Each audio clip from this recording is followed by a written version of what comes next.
Imagine being trapped in a chimney so narrow that you are completely unable to move. Darkness surrounds you, freezing walls press against you from every side, and you begin to panic and despair because as time passes, you realize that this place will become your own grave. This was the tragic fate of Harley Dilly, a teenager whose disappearance shocked an entire community and left questions that still remain unanswered to this day. How did he end up in such a desperate situation? And above all, why? This is the disturbing story of a boy who vanished into thin air, only to be found in the most unthinkable place. It was December 20th, 2019, the last day of school before the winter holidays. The freezing December cold enveloped the city of Port Clinton, Ohio, while Christmas lights illuminated the houses of the quiet residential neighborhood. Harley Dilly was a 14-year-old boy in his first year of high school. He loved video games and even had a YouTube channel where he shared various moments of his daily life. It's your boy, Harley Dilly. And I'm excited because recently we hit 100 subscribers! On the morning of December 20th at 6:50 a.m., Harley approached his mother, Heather Dilly, while she was still in bed. Mom, I'm not feeling very well. Can I skip school today? He asked in a quiet voice. Heather, still half asleep, replied without even turning around. No, I'm sorry. It's the last day before the Christmas holidays. You have to go. A few moments later, Heather heard the front door open and close. She thought Harley had left for school, but she didn't know that it would be the last time she would ever hear his voice. Heather and her husband Marcus went out for lunch and spent a quiet day, completely unaware that the school had tried to contact them to report Harley's absence. The school couldn't even leave her a message, since Heather's voicemail was completely full. When the parents returned home at 3:30 p.m., Harley wasn't there.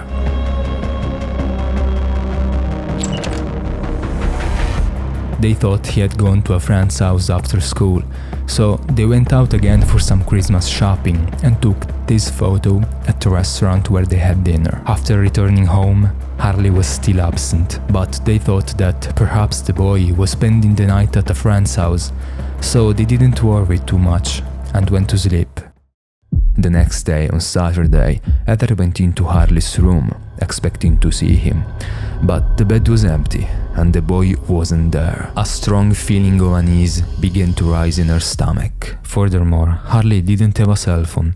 He had broken it a few days earlier in a moment of anger, so she couldn't even call him to find out where he was. That Saturday evening, almost 41 hours after Harley had left home, panic finally took hold of the two parents. Marcus rushed to the police station just before midnight. I've lost my son, Marcus said to the policeman in a trembling voice. He's been missing for 41 hours. Please, help us find him. The entire community of Port Clinton came together to help, and flyers with Harley's photos appeared everywhere. A $20,000 reward was offered for any useful information. Helicopters flew over the area, while search teams with trained dogs searched every corner of the city. Heather also posted this on Facebook, asking if anyone had seen her son. In the following days, a very strange detail emerged. The evening before his disappearance, surveillance cameras had captured Harley running out of the house around 8 p.m. and returning precisely 8 minutes later, but no one knew where he had gone or what he had done in those brief and mysterious minutes. When investigators questioned Heather, her response was filled with confusion and disbelief. Are you serious? He left the house at 8 like that? We didn't know what would be in a close vicinity that he would run to quickly. I don't know. I really don't. I have no clue. So, what was Harley doing that evening? Could he have met someone? The authorities examined the surveillance footage from neighboring houses and obtained another very important clue. One of the cameras captured Harley as he crossed the street in front of his house on the morning of December 20th. While rumors and theories circulated online about what might have happened, the authorities repeatedly emphasized that the Dilly family was fully cooperating with the investigation, and there was no reason to suspect their involvement. Christmas passed, then New Year's, but Harley seemed to have vanished into thin air. Heather, devastated, posted a heartbreaking video on Facebook, begging her son to come home. Harley, please come home.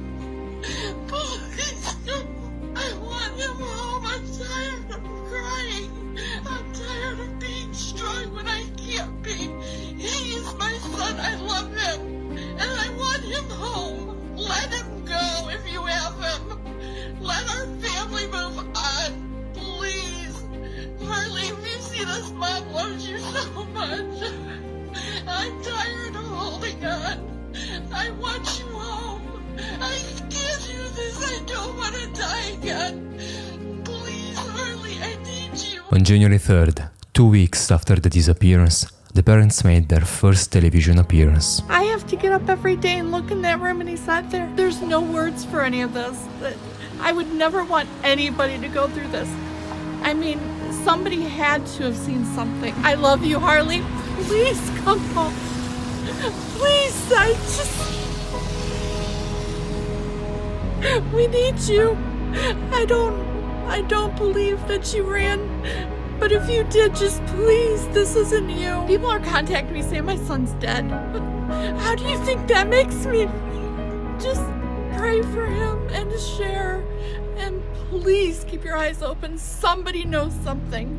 I mean, geez, how can a kid just disappear? What no one knew, however, was that Harley had never left the neighborhood. He had always been very close to home, trapped in a nightmare that no one could have ever imagined. On January 13th, 2020, 25 days after the search began, the police decided to search this house. It was an old building, built in 1850, uninhabited for 3 years, and it was located very close to Harley's home. Here was Harley's house, and here the abandoned building. At 4:10 p.m., 4 special agents entered the house. The ground floor seemed normal. It was covered in dust, as one would expect from a house uninhabited and under renovation.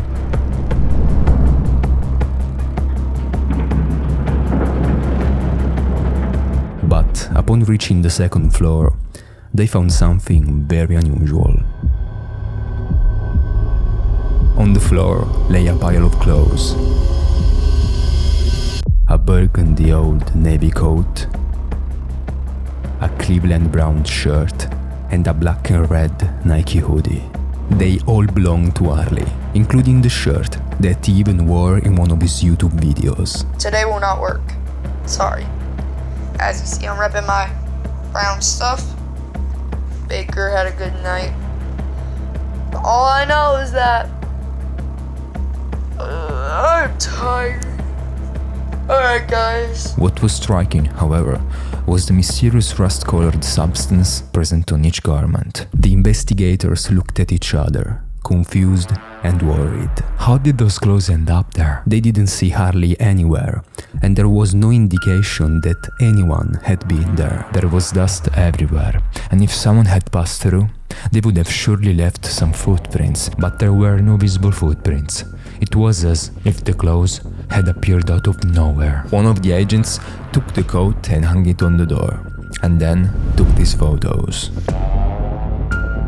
About 6 feet from the pile of clothes, they noticed a metal ventilation cover, and looking above it, they noticed this hole in the wall, about 6 inches wide. The investigators hypothesized that the hole had been used for heat ventilation when a wood stove was installed in the house years ago. A ventilation hole was also located on the wall of this room, and directly under this ventilation hole was a pair of glasses covered by a thin layer of dust and debris. The agents were left utterly confused. There was no sign of forced entry, no footprints inside the house, and the clothes seemed to have magically fallen onto the floor out of nowhere. Nothing seemed to make sense until one of them had a sudden intuition that was at the same time brilliant but also terrifying. He decided to insert a camera into the hole to get a view of the inside of the chimney. When they positioned the camera inside, it was too dark to see anything.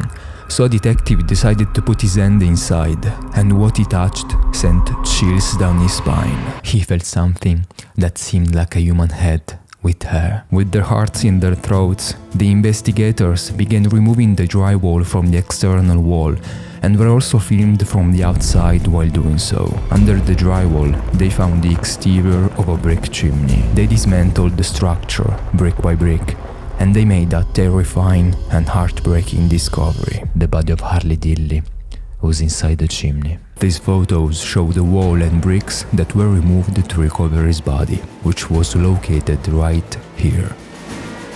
He was standing upright, with his head facing the roof and his feet at the bottom of the chimney, with his knees slightly bent. Both arms were above his head. The right arm was bent with the hand near his back, while the left arm was bent with the hand near his chest. He was wearing only a pair of boxers. On the floor of the chimney, they found some objects: 2 socks, a pair of shoes, a pair of sweatpants, and a flashlight. The smell of decomposition, until that moment contained by the bricks, suddenly filled the air. The investigators realized with horror that Harley had been trapped there for entire weeks, while everyone was desperately searching for him. The investigators made a complete reconstruction of the events, painting the heartbreaking picture of the last moments of his life. The chimney was only 9 by 13 inches in size. Harley was 4 feet 9 inches tall and wore clothes for children aged 10 to 12. The size of the clothes indicates that his shoulder width was about 12 to 13 inches. It is believed that the boy climbed onto his antenna near the house and entered through the chimney. Maybe he was looking for shelter, a hiding place, or was simply exploring. But Harley was unaware of a very important detail. He didn't know that the chimney extended only to the 2nd floor, with no way out except from above. Harley found himself trapped in a very tiny space, too tight to move and too high to get out. In complete panic, he somehow managed to remove almost all his clothes, perhaps in a desperate attempt to create more space to breathe, and pushed them through the ventilation holes, along with his glasses. Then he continued to slide down, only to stop where the chimney was sealed to the floor. For hours, maybe even days, Harley fought to survive in that cramped space. He shouted for help, but no one could hear him. He was trapped, unintentionally sealed in his own tomb. The cause of Harley's death was reported as compressive asphyxia, which occurs when a person is crushed or blocked by a great weight or force. The police stated that the boy likely died on the same day of his disappearance, after hours of agony. However, in their report, they also admitted that there is no accurate forensic method to determine the exact time of death in such circumstances. One of the most disturbing parts of this story is that people believed the boy had been kidnapped and taken far away, when in fact he had never even left the neighborhood. Harley's house was here, and the house where he was found was just a few steps away, across the street, exactly here. Furthermore, another crucial factor is that Harley couldn't even call for help because he didn't have his smartphone with him. 3 days before his disappearance, on December 17th, Harley accidentally broke the screen of his smartphone, an old device that Heather had given him. When he asked his mother to have it repaired, she refused, and then she took a photo of the damage. Frustrated, Harley took the phone to his room and destroyed it completely, thinking that if it was entirely unusable, his mother would be forced to buy him a new one. The parents, however, decided to teach him a lesson and told him that if he wanted a new phone, he would have to earn it by himself. Considering that Harley had managed to undress completely in such a small space, it's plausible to think that if he had had a phone, he could also have pulled it from his pocket and used it to call for help. This is probably a thought that haunts his parents every single day. In fact, during the interrogation, Heather even expressed her regret for not having bought him a new phone. If Harley was to leave, like if he purposefully walked away and left, what would he take with him that if he didn't have, he'd be upset? A phone if he had it, which, believe me, I pray to God I would have given him.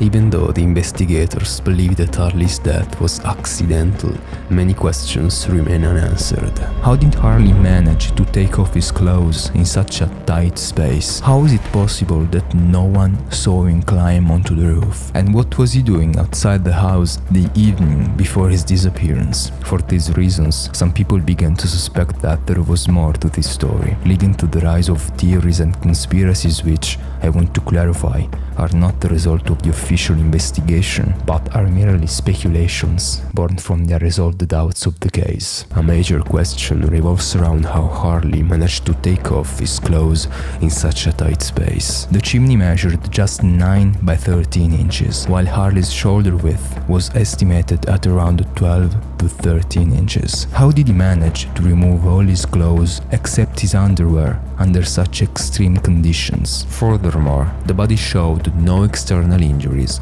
despite his movement in such a limited space. Another controversial aspect concerns the visibility of the roof. Several residents pointed out that the area was always very busy, making it unlikely that someone could climb onto the roof of the abandoned house without being noticed. As a result, the question arises, how is it possible that no one saw Harley at 8 a.m., at a time when the street was full of commuters heading to work? Then there remains the mystery of what happened the evening before the disappearance, when Harley was recorded leaving the house and returning only 8 minutes later. Where did he go? And what did he do in that brief period? The behavior of the parents raised further doubts. Heather had repeatedly emphasized how habitual Harley was, so shouldn't she have been alarmed earlier, knowing that her son didn't have a phone and hadn't returned for his usual shower? And why did the parents wait so long before starting the search? Especially considering that Harley had said he didn't feel well that day and that the school had tried to contact them. Additionally, 2 colleagues of Harley's father reported to investigators some behaviors they found very strange. Dylan McMurray, one of the colleagues, mentioned that Marcus spoke about the searches almost bragging about the attention received, and that he was already thinking of contacting the insurance company for his son's life policy before he was even found. He said, come to reason that my son's not going to come back. He said, I don't know what happened to him, but he's not coming back. And he says, well, I got that insurance through work. And I said, what are you talking about? And he goes, that insurance, something happens to your kids or something. Because as soon as he said about the insurance, the light bulb flicked in my head. I didn't want to talk about it no more, because I got real sick of this stuff. No man's gonna talk about money and a life insurance policy. That's the last thing I would worry about. Michael Mowell, another colleague, revealed that around December 27th, Marcus had told him he didn't believe Harley would return home, appearing without emotions while speaking to him. These testimonies fueled speculations about the possible involvement of the parents, but it's important to note that the authorities never found any concrete evidence to support these theories. Pain and shock can manifest in different ways, and the parents' seemingly unusual behavior could simply be a reaction to the trauma they experienced. However, this remains one of the strangest and most mysterious cases of recent years, with many questions that will probably never find an answer.